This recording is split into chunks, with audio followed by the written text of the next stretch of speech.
What's up everybody, Matt Maran here for another weekly update. So there's lots of exciting news to go over here this week, but before we get into the news, I first want to just give a little mention here that I will be doing another live stream here this Sunday at noon Eastern time, so join if you can. We always have a great time there in those live streams. But anyway, getting on to the news here this week. McLaren this week has revealed the new 750S, and so as you can see, it's mostly just a refreshed 720S, and honestly, it's a lighter refresh from an exterior standpoint than most other vehicles that get a mid-cycle refresh. So they say 30% of the parts are new, and it is more powerful and 66 pounds lighter. It still runs the 4-liter twin-turbo V8, but with more boost and an extra fuel pump and stronger pistons from the 765 LT for an extra 30 horsepower and 22 pound-feet of torque, now up to 740 horsepower and 590 pound-feet of torque. It still runs a 7-speed transmission, but does have a shorter final drive ratio, and it all combines to drop the 0 to 60 time down to 2.7 seconds, which is still very impressive, and a 10.1 second quarter-mile time. Top speed is 206 miles per hour, and the exhaust, seats, wheels, and even the gauge cluster and windshield are all lighter now to help improve performance as well. That gauge cluster, though, does lose the cool flipping function that it used to have, though, in pursuit of that lightness, unfortunately. The suspension has been retuned as well. The steering is quicker, and the front track is a little wider as well. If you want more capability, there's also a new track brake package that gets 15.4-inch carbon ceramic rotors and monoblock calipers, similar to the ones from the Senna. The coupe and the convertible both will be launching at the same time, and it'll start at $331,740 for the coupe, and the convertible is $21,000 more than that. They're available to order now, and they likely should be arriving here relatively soon, considering, again, there's not a whole lot to ramp up production-wise, since there's just, a lot of other parts. But I mean, I love this 720S. I got to review one several years ago. It's an absolute blast. I'm sure this will be great too, but, you just think people want something new. They want everyone else to know that they have the new fresh thing. That's why their iPhone gets restyled every year, and, it's that same type of thing. So, why they didn't just change the headlights or just do something. They said there's, minor little tweaks there, and you can see them, but it's still just, to the untrained eye, it's a 720S still, and that's, I think, going to be the big problem with this vehicle. It's not so much about those little minor things. The enthusiasts will already know that. It's for the normal people that are going to have this completely get lost on them. But yeah, it's an interesting choice for sure. I guess, McLaren must have just ran out of development money after the Artura and decided to just, do what they can here for this. But I think most people would have been fine just waiting for an all-new actual development here in a few years instead. But anyway, 750S is what we got. Interesting to see that. Mercedes has revealed the 2024 E-Class this week, which is all new, and thankfully it doesn't prioritize aerodynamics as heavily as the electric Mercedes sedans. And while it still bears a resemblance to the S-Class and the C-Class, it does have some unique styling here, like the LED DRLs you can see, which apparently those little lines that are supposed to pay homage to the double headlight or quad headlight setup that you had on old Mercedes. So kind of similar to what BMW does on some of their models as well. And you can see there's also the Mercedes logo shape there illuminated in the taillights, which is pretty unique and cool. And so both of those are new for the brand in general. Speaking of aerodynamics, though, it only has a 0.01 worse drag coefficient than the EQE, which makes you wonder why they're doing the egg shape here if traditional shape is basically the same efficiency. The wheelbase is about 1 inch longer than before to provide more back seat room. And as far as the rest of the interior, it too breaks away from EVs with no hyperscreen, although a passenger display is still available, as is the 14.4-inch Super Screen, but it uses a more traditional shaped gauge cluster there for the digital gauges. Those screens do have more apps and features now too, like the ability to watch TikTok, play Angry Birds, and do video calls using the car's built-in selfie camera. And I can kind of see the selfie camera coming in handy, so you don't have to hold up your phone for that. But I mean, I feel like everyone would just rather watch TikTok on their phone. It's easier to swipe than reaching up and swiping on your infotainment screen for TikTok. Same thing with Angry Birds. Like, there's no way that's better to play Angry Birds on that versus your iPhone or iPad or whatever. So, I don't know. We'll see how many E-Class owners are Angry Birds fanatics and are excited about that. Just seems kind of weird, though. The rest of the interior, though, is very nice in typical Mercedes fashion. Uses the same kind of Mercedes components. Lots of plush touches everywhere. And for now, it'll be available in E350 and E450 trims. The 350 uses a 2-liter turbo 4 that does the usual 255 horsepower and 295 pound-feet of torque. The 450 runs a 3-liter turbo inline 6 that does 375 horsepower and 369 289 pound-feet of torque. They both get the 48-volt mild hybrid system as well, and both use the 9-speed automatic, and 4MATIC all-wheel drive here in the States is standard. Eventually, a wagon version will come, as will the AMG versions, of course. And one performance feature that will be available on these normal versions, though, is rear-wheel steering. And they're both available with an air suspension as well, which is cool. They'll be built in Germany still, and will be begin arriving here in the end of this year. So there's no pricing for those yet, but we should be getting that here relatively soon too. Also, last week I missed the Maybach version of the EQS SUV that debuted, and it's called the EQS 680, and it gets the usual Maybach touches like the unique grille, 21-inch wheels, and two-tone paint combos. It'll do 649 horsepower and 700 pound-feet of torque and 373 miles of range on the easier WLTP test cycle. And so they haven't announced battery size yet, but it's likely the same 107 kilowatt-hour pack from the regular EQS SUV. Inside, it gets the Hyperscreen as standard, along with the unique leather and trim options, and comes, of course, with basically every other option that Mercedes offers. One other differentiation, though, is that the back seats are a little further back with their mounting point there to provide more legroom and space for those seats to also recline and deploy a footrest. If you get the two-seat back seat area there, then you do also get massaging functions in addition to the heating and cooling. And the center console has room for your champagne flutes, of course. And the downside is less cargo space than a regular EQS, having those seats further back. But anyway, there's no pricing for those yet, but that one doesn't matter with the prices anyway. Speaking of the EQS, though, the last little bit of Mercedes news here is that Mercedes this week announced an over-the-air software horsepower bump thing that they're going to be doing here for the EQS 450 and the EQE 350. I think it's both the SUV and sedan versions. And so you can either purchase this horsepower upgrade or you can subscribe to it, which I guess makes more sense if you're talking about something that's like a short-term lease or something. But anyway, on the EQE here, you get 60 more horsepower and nearly a full 1 second faster 0 to 60 time. In the EQS, it's an 80 horsepower boost and a 0.8 second faster 0 to 60. And on the EQE, it'll cost either $60 a month, $600 a year, or $1,950 if you want it forever. And on the EQS, it'll cost $90 a month, $900 a year, or $2,950 to get it forever. And so yeah, I mean, it's kind of an interesting idea, and I mean, that is a significant performance bump. And even if you look at just these straight up prices, I mean, a lot of vehicles, they'll offer a performance version that gets 1 second faster for a 0 to 60 and gets, a horsepower bump similar to that, and it'll cost you way more than, $2,000 or $3,000. So in that framing, it's actually kind of a good deal, even though it's annoying that these cars are capable of it, and this just unlocks that, and you're paying for something that, you're locked out of unless you pay for this. So it's a little bit annoying, but for Mercedes to have it, the option only be, $2,000 or $3,000, honestly isn't bad, I would say. And obviously, it's a little interesting there with the subscription thing. But again, I could see how that could make sense, if you're just wanting it for a short, period of time. But it doesn't really seem like you come out ahead very much, even with a 3-year lease.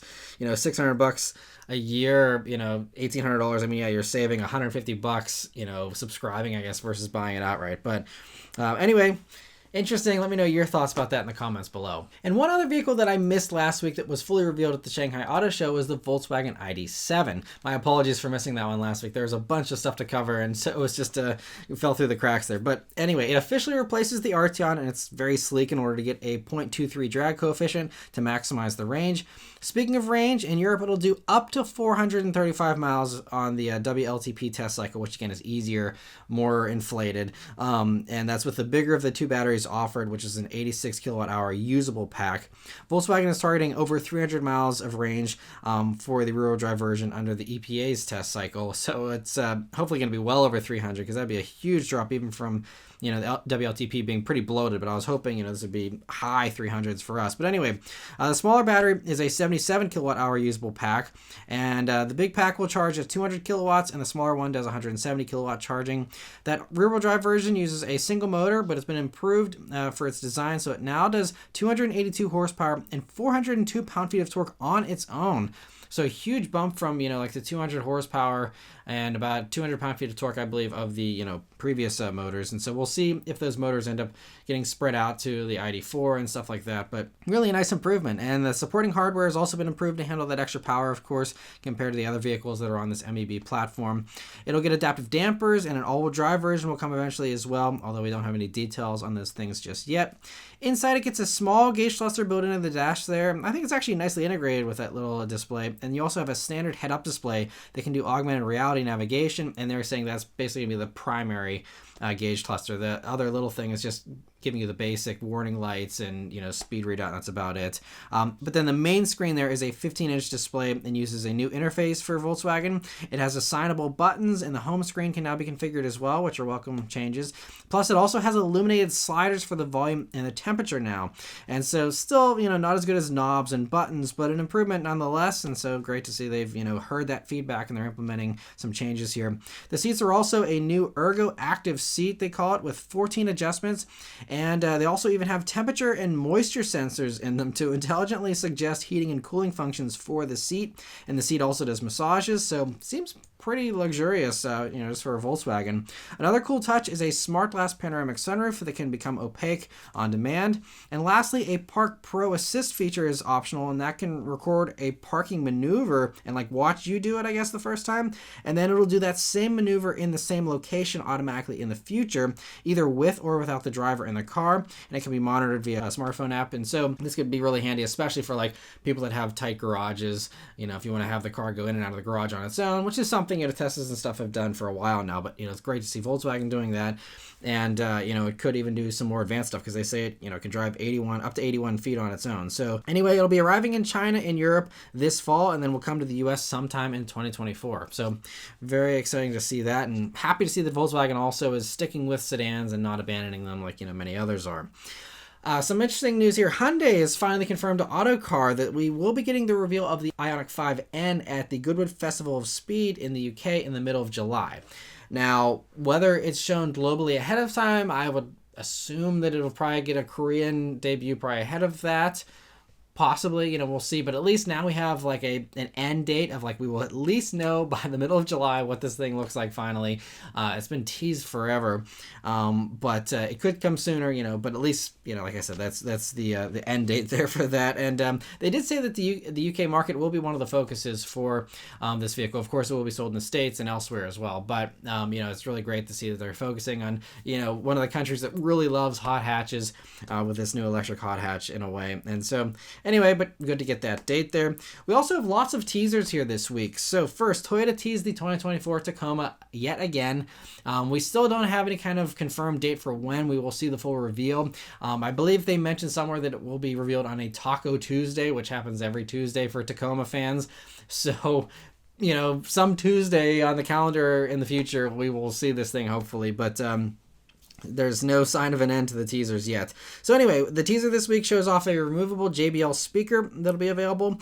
And not only will it fit in the dash, but it'll also sit nicely on top of the tailgate there, which was a nice way for them to show off the top of the tailgate and how it has Tacoma stamped in it. That's the first time we're seeing that. We'll stay tuned and see what happens. Also, for a more revealing truck teaser here this week, Chevy has shown off the new Bison version in camo of the Colorado ZR2 before its reveal on May 31st. It'll get another 2-inch lift over the regular ZR2 and 35-inch tires on Big Lod capable wheels, along with other off-road enhancements, of course. And so a good jump up compared to the last generation Bison, which didn't do that much of a difference. This is a pretty big change, and so interesting to get that teaser. Range Rover has also teased a vehicle they'll be debuting also on May 31st, and that is the new Range Rover Sport SV, which will be the new name for what they used to call the SVR. I don't know why they're dropping the SVR branding, but now it's just called SV. And also, like I talked about last week, Land Rover is being dropped from the Range Rover. So Range Rover is going to be its own brand, so there is no Land Rover Range Rover anymore. This will just be called the Range Rover Sport SV. which thankfully is much simpler. So I think it's an improvement for sure. Anyway, it'll get BMW's 4.4-liter twin-turbo V8, but the amount of power hasn't been announced yet. All they're saying for now is that it will be the fastest, most dynamic, and technologically advanced Range Rover Sport ever, and that it will also have a number of innovative world-first and sector-first and Range Rover-first technologies that unlock the assertive model's full performance potential. And they also said that it's going to be invite only at first for the first edition or whatever, I'm guessing. So, it's not even going to be open to everybody. So they're really going to make it more high-end, more exclusive. And, I mean, they're using some pretty impressive language here that makes me think it's going to be, pretty wild, whatever it ends up being that they come out with. So could just be marketing hype, and, we'll see what ends up actually, coming to fruition. But still very impressive sounding, and looking forward to that full reveal here on May 31st. Another quick little Land Rover announcement here is that for the 2024 model year, the long Defender 130 version of the Defender is now available with the V8 in a P500 trim they're rolling out. But that it's basically like, it gives you the same V8 as the other Defenders, but it's 25 less horsepower than the other Defenders.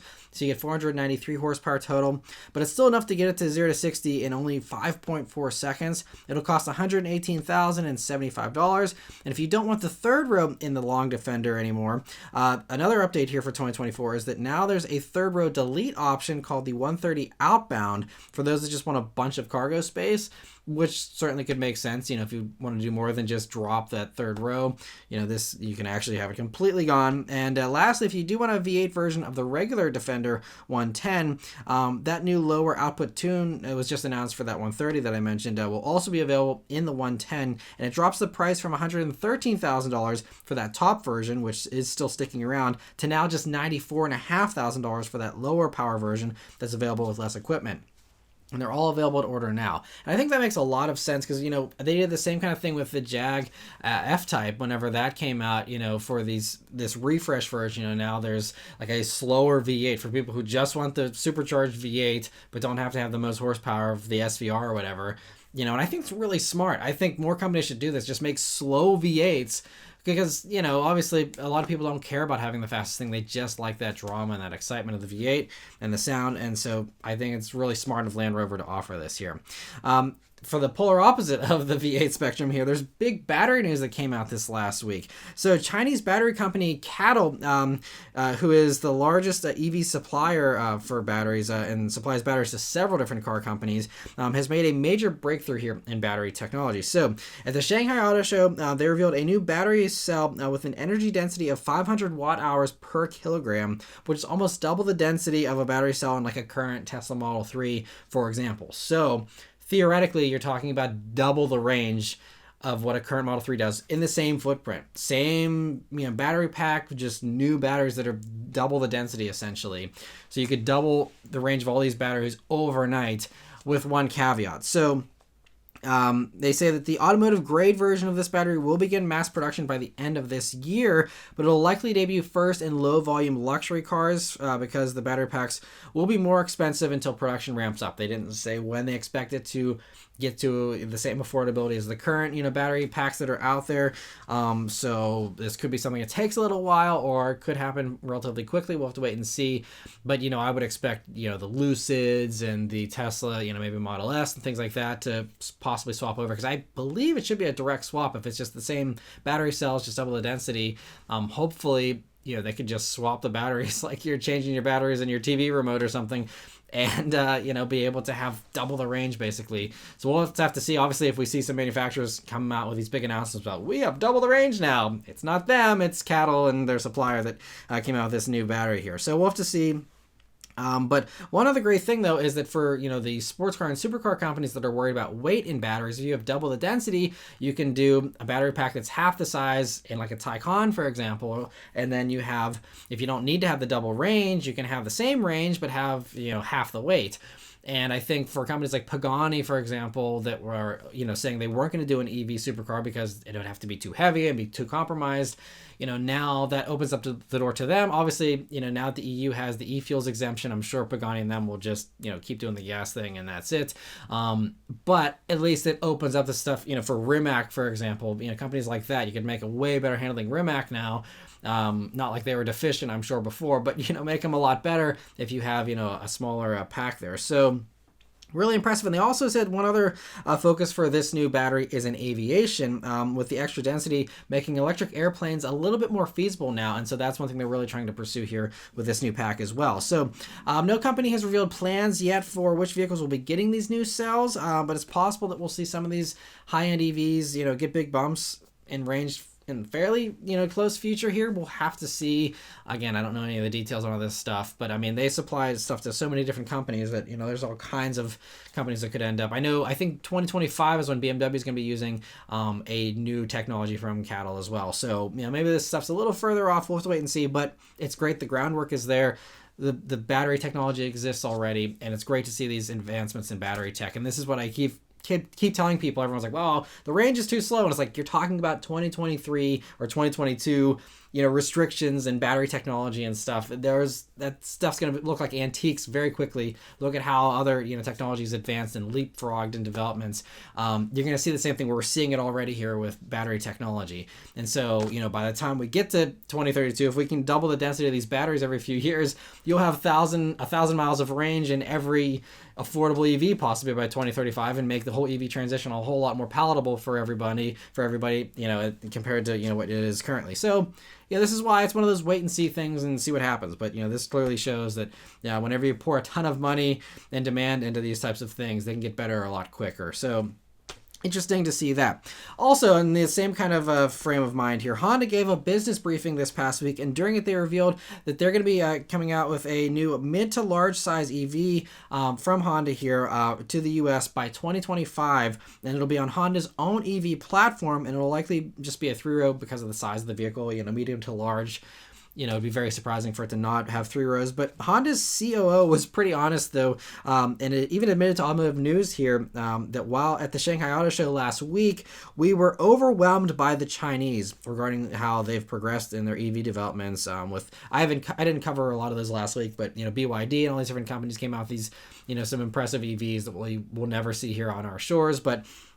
Anyway, so that really blew Honda away, apparently. And they also added their CEO, the CEO of Honda added, "They are ahead of us, even more than expected. We recognize we are slightly lagging behind, and we are determined to turn the tables."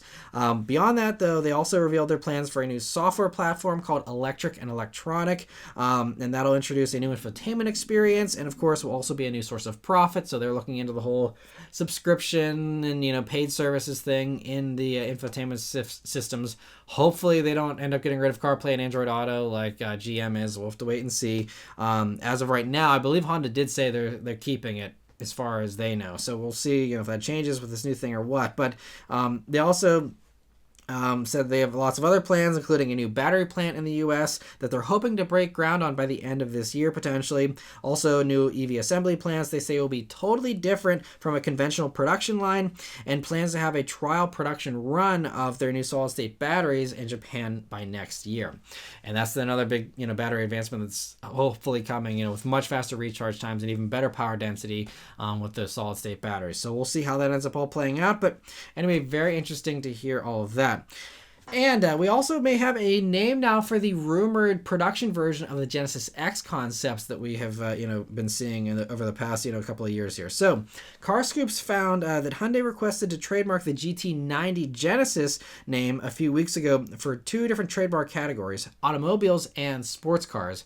I'm not sure why sports cars is a different category than automobiles. You'd think that would cover everything. But anyway, that gives us an extra hint here that it also, at least in their mind, or at least in the trademark office's mind, would be a sports car as well.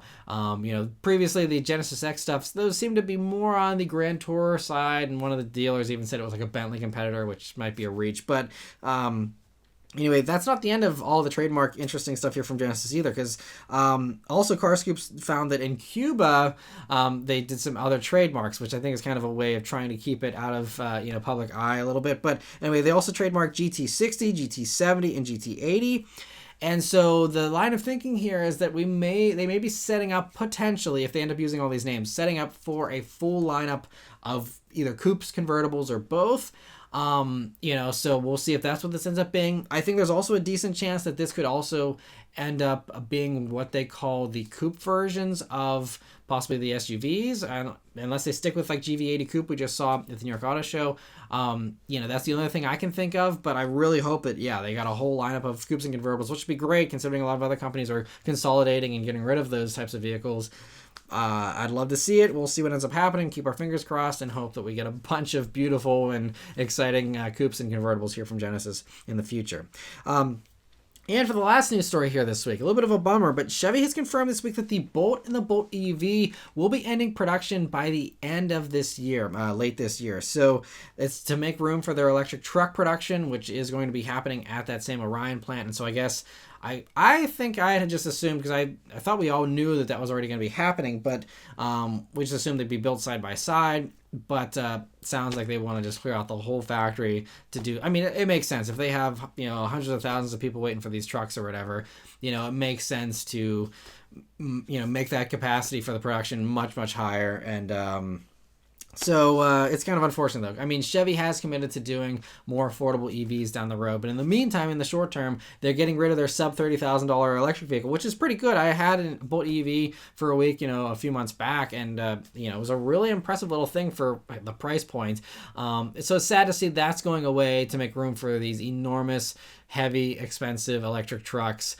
And GM stuff seems like it's going to be very impressive. I'm excited to try it out. But it's just kind of a loss in the short term for the affordable, every person that, wants something that isn't, $100,000. So it's also a bit of a surprise too, because they're really on a hot streak here with the Bolt and the Bolt EV recently. And, after the price cuts last year and the renewed tax credit eligibility, Bolt sales have been really strong. They have nearly 20,000 sold in just the first quarter of this year. So the first 3 months, and they've already sold over 20,000 of these things, or almost 20,000. And that, by the way, to put it into reference and context here, is more than they've sold of the Blazer so far this year, more than they sold of the Colorado, if that makes sense, it's an old one, but even more than the Suburban.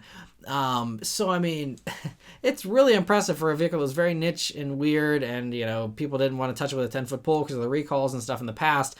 That's all been fixed, and now, they're really on a hot streak. So to kill that by the end of this year just is kind of a bummer. Now, again, they did remind everyone they have the Equinox EV coming and the Blazer EV coming later this year. And the Equinox EV, will be starting around 30,000, so that will kind of fill the shoes that were left by, the Bolt EV ending production here. But still, that is still a higher starting price than the Bolt by a few $1,000s. So not a huge change, but still, just on principle here, hopefully they do actually stick to that $30,000 price point. They haven't announced final confirmed pricing. But anyway, and they have said they're going to have something even cheaper than the Equinox EV coming, down the road too. So there will be a new $20-something thousand electric vehicle at some point. But anyway, kind of a bummer because, a really good car, and I'm glad to see it finally is getting, the recognition and the love it deserves, and then it's being put out to pasture. So a little bit of a bummer there, but anyway, interesting to hear that. And lastly, I want to thank all of you that are members of the Maran Motoring Club. So we did have several new members join this past week, many of them thanks to the very generous membership gifts that were donated here and given in the past live stream. And I first want to just thank those of you who did the gifted memberships. I really appreciate your very generous support there, and also offering up those memberships to many other people here. And I also want to give a big welcome to all the new members here, whether you joined on your own or you got one of those gifted memberships. So I want to give a big welcome here to 3 Turbo, AJ Heron, Cass S, Blue Violet, CK, Lauren Lau, Shifrello, I think, Angel. I can't pronounce that last name. I apologize, but thank you, Angel. Challenger Chris, Brain F 10. I can't pronounce that whole that username either. Don't worry, be happy. Deej, Damien 97332, Jonah and David Fiegel, and Squishy Shaft. So I hope you're all enjoying the membership perks here so far, and I look forward to chatting with those of you that can make the live stream here this week. And that is the big perk here of being a member, is you get priority answering there in that live stream. And so it's always a good time, and also lots of other cool perks there you can check out with that join button there on the video page here, on the channel page, and also there's a link in the description. But anyway, thank you all very much for watching. Please let me know y'all your thoughts on all this stuff in the comments below. Please also leave a like and subscribe to keep these videos coming, and I'll see you guys on the next one. Take care.